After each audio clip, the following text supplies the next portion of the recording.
Hi guys, this is Dan from Magic Pachinko Restorations with a short video, not necessarily on a Pachinko machine, but this video is going to deal with the way I paint center attractions and also the way that I put the silver foil back on some of the attractions that need it. So this video, I'll apologize ahead of time, might be a little jerky because I did it while I was doing some work. So I had a number of videos that I've got to put together, and my editing skills aren't as sharp as they should be, but I think it'll come out okay.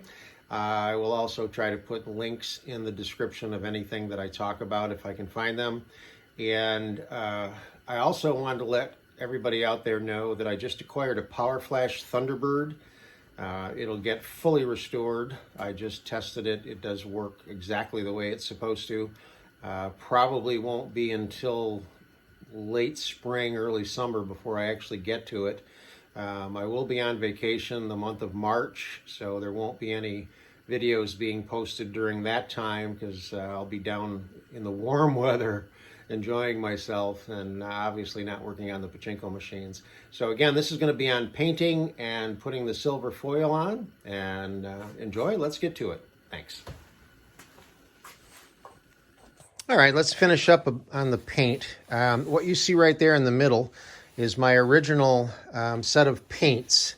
And these, I used to use enamel, like Chester's enamel. It's very difficult to work with, and I really didn't like the results that I got. So I switched to glass paint. This is paint specifically for glass, like if you're going to create your own stained glass, but you're just doing it with paint. So I bought a set of paints on Amazon. Pretty much you can find anything you want to on Amazon if you look long enough.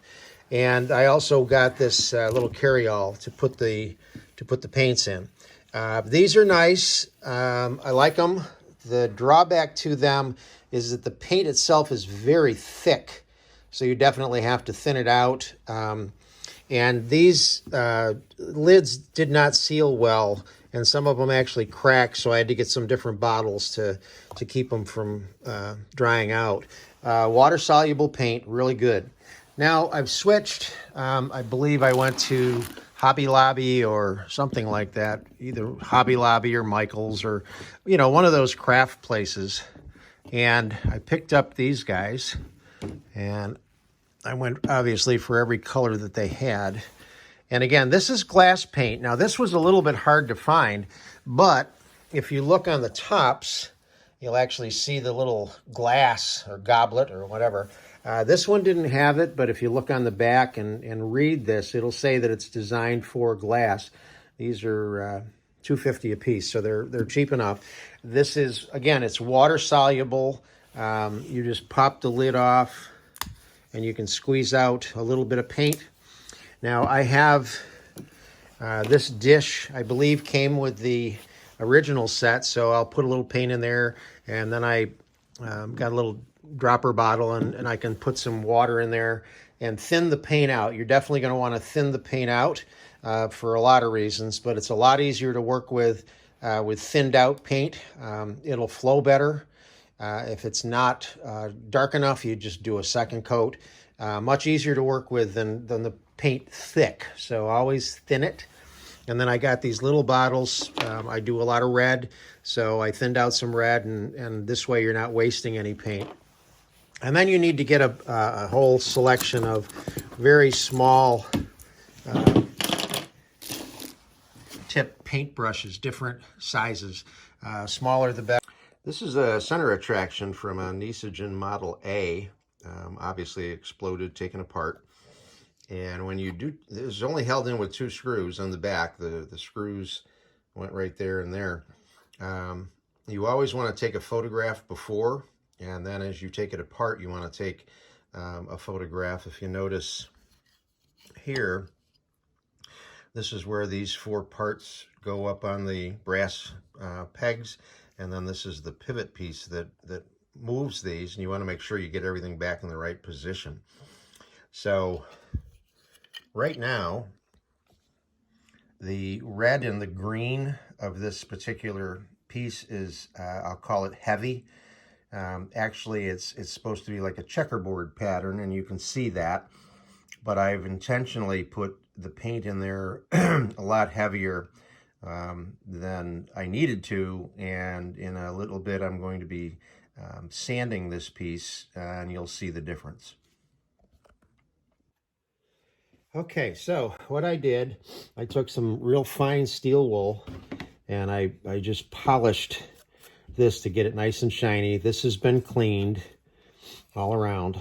And now what I'm going to do is I'm going to sand the flat surfaces on this, and you'll see the results. Now this had silver all in here also, so I would be doing this anyway for the silvering, and we'll talk about that later, but you'll see what happens when I do the paint also. This is just I use these sanding blocks, and it's just one of the fine ones, and you just want to sand it lightly on something flat.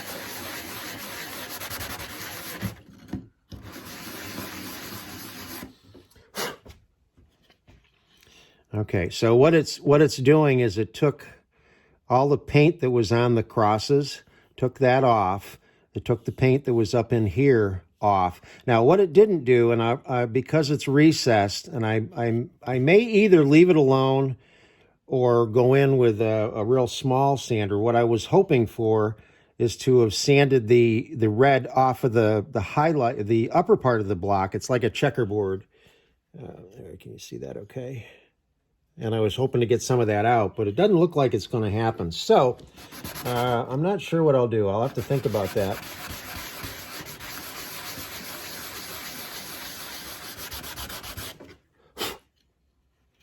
I mean, that doesn't look bad at all. I may leave that just the way it is and then put the silver on to get the highlight, and we'll do that in a little bit. Okay, we're ready to do the silvering now. This is the iron that I use. This is it's called a Hanger 9 heat sealing iron. And I found out recently from one of my friends that he's having a tough time trying to find this particular one. I don't know if they stopped making it or it's just out of stock, whatever. But something similar to this. You can use a regular home iron to do this. It's because it's just a heat transfer. I built this little cradle here just to hold it and give me the flat surface of the iron. This has got an adjustable temperature setting on it, and I set it right about there, which is probably right around 400 degrees. I found is the best temperature.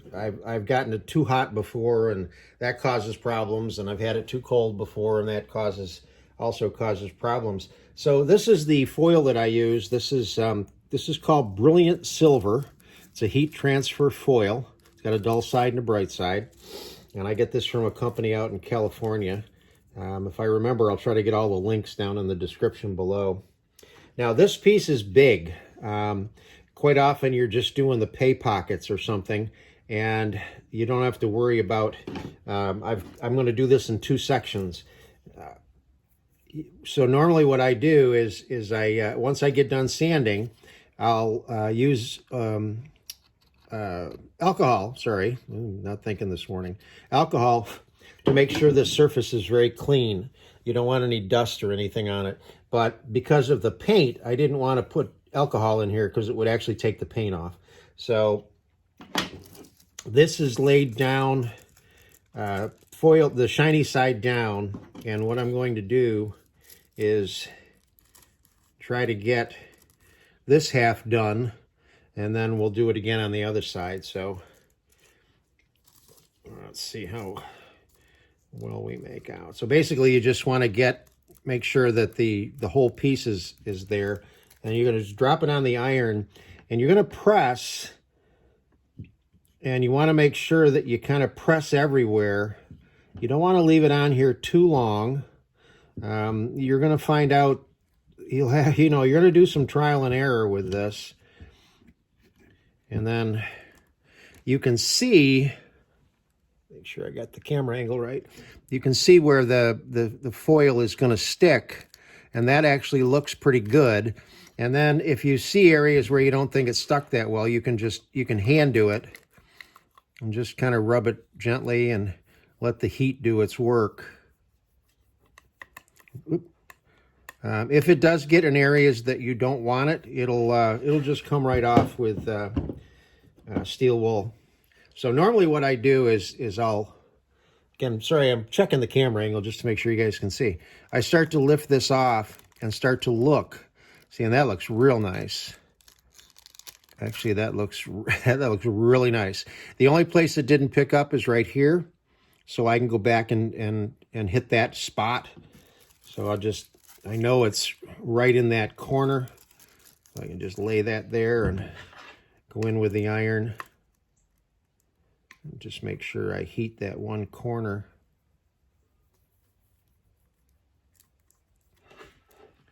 And you don't have to wait long. It cools off really quick. So that's good because there's going to be a nail there. So that half came out really nice. Okay, so let's see if we get as lucky on the other side. So again, we're going to put it this way. I think that's going to do it. Again, you're just going to push. The reason I'm pushing is because one of the reasons you sand it is to get the surface flat, but this particular piece is big and it's got a lot of flex in it. So I want to make sure I push down and it catches everything. This again looks really good. There have been times when I struggle with this because it's not perfect, that's for sure, but this looks really nice.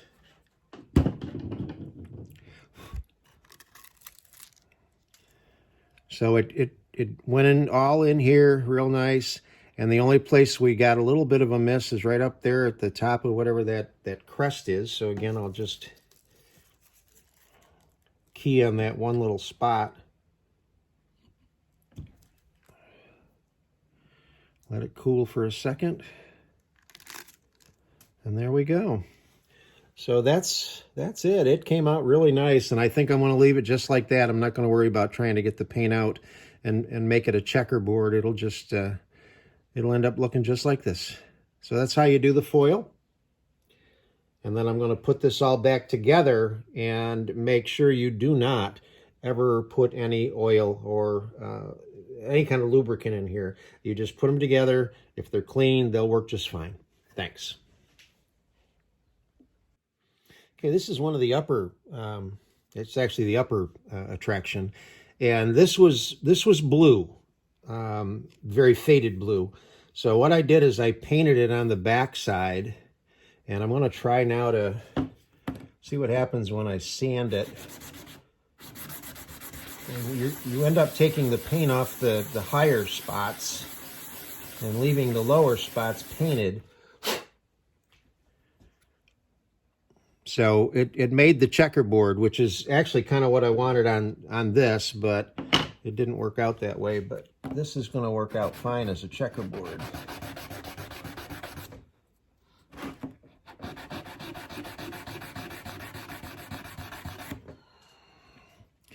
So there you go. It came out pretty nice. That's the checkerboard pattern. Okay, and this has a centerpiece. That's the centerpiece for it. And this was just held in place by a brass screw. Actually, it probably went the other way, like that, yeah, with a brass screw. Again, no lubrication of any kind. That's the way, actually, you want to see it like that. That's the way it came out. It came out pretty nice. All right, I'm rebuilding the inside of this now that I've got the front side all done.